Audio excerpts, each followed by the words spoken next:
Dear creators and artists, as the year comes to a close, I wanted to give an update on the highlights of the past quarter. There are so many new updates to share on our 3 key priorities: supporting creator and artist success, improving communication and engagement, and living up to our responsibility. With that, let me move to our first section, supporting creator and artist success. One of the biggest issues we've heard from you is around copyright claims. We worked on this earlier this year and made changes that removed the financial incentive to claim very short and unintentional music use. We added the requirement of timestamps for all manual claims, so you know exactly which part of the video is being claimed, and made updates to our editing tools so it's easy to remove manually claimed content from videos. We're also looking to support your success by helping you monetize in new ways that go beyond traditional ad revenue and tap into the viewer-creator connection. From Super Chat to merchandise, we're seeing real results. For example, more than 100,000 channels have received Super Chat, and we're building on that success by expanding the launch of Super Stickers to eligible creators in 60 countries around the world. For gaming creators, we heard loud and clear that our policies need to differentiate between real-world violence and gaming violence. We have a policy update coming soon that will do just that. The new policy will have fewer restrictions for violence in gaming, but maintain our high bar to protect audiences from real-world violence. Moving on now to our second section, improving communication and engagement.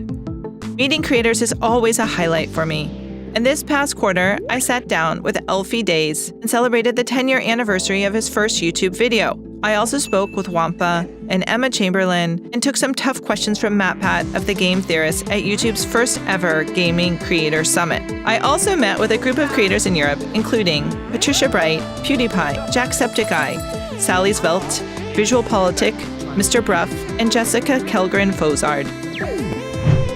And to help creators have a better understanding of our guidelines, we're working to expand our self-certification pilot to hundreds of thousands of YouTube Partner Program creators next year. This program lets creators self-report how their video complies with the ad policies. It's a self-reinforcing process. The more accurate you are in your self-reporting, the more our system trusts you. Not only does self-certification give creators more control, it also gives specific feedback about why a video might have monetization issues. I wanted to mention that we also want to support creator well-being. Many creators have shared stories about burnout and said they feel they can't take a break from posting even when they need one. So I asked the product team at YouTube to look into what happens when creators take a break, and they found good news. On average, channels had equal or more views when they returned than when they had right before they left.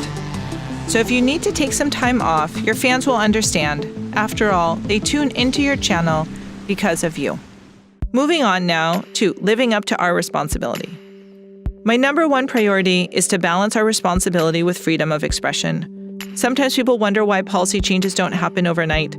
These changes take time because behind the scenes, we're bringing together hundreds of people at YouTube in consultation with many outside experts. Right now, we're in the process of updating our harassment policy guidelines, and we'll keep you posted as they're finalized. I also wanted to share some thoughts as I've met with policymakers around the world. In all of these conversations, it's clear that we need to continue to help opinion leaders understand the new creator economy and how it contributes to jobs, culture, and the economy. I've talked with many of you about the unintended consequences of the European Copyright Directive and how Article 17, previously known as Article 13, might impact YouTube and your channel. Thanks to all of the creator involvement, we were able to make improvements to the legislation. In particular, securing liability protections when we make best efforts to match copyrighted material with rights owners. This change made a big difference and moved the Copyright Directive in a better direction for the internet and YouTube. We're meeting with each European country's government now as they turn the legislation into national law, and that will happen over the next few years. We've been inviting local creators to help explain how this could affect their livelihoods. In closing, we've seen how powerful it is when creators do good work around the world.